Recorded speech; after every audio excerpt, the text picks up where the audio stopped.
অতি বর্ষণের ফলে ব্যাপক কৃষিজ ফসলের ক্ষতির মুখোমুখি কৃষকরা।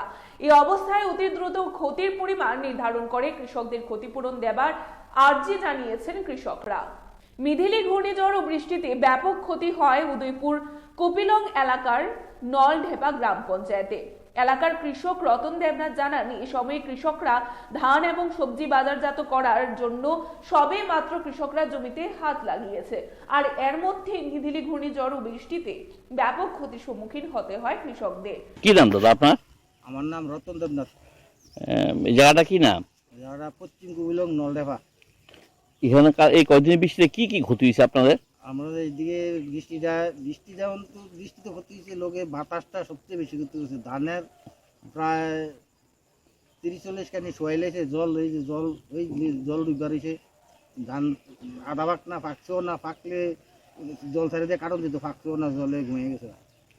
আর সবজি গাছ সবারই প্রায় 30-40 পরিবার আছে আমরা এই গ্রামে, সব কৃষির উপরে নির্ভর, সব বৃষ্টি নষ্ট করে দিয়েছে, হলে এইসব করে লেগেছে।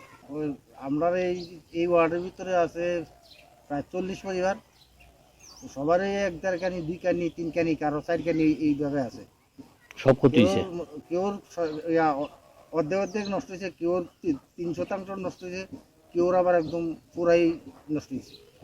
এখন কি চাইছেন সরকারের কাছে, কি আবেদন থাকবে? যদি তারা যদি হেল্প করতো, যে আমরা সামনের দিকে যাতে আবার কৃষি করতে পারি, আমরা এই চাইছিলাম আর কি সরকারের কাছে। তারা কৃষি দপ্তর থেকে কেউ আইছে না, এগ্রিকালচার থেকে কেউ আইছে না।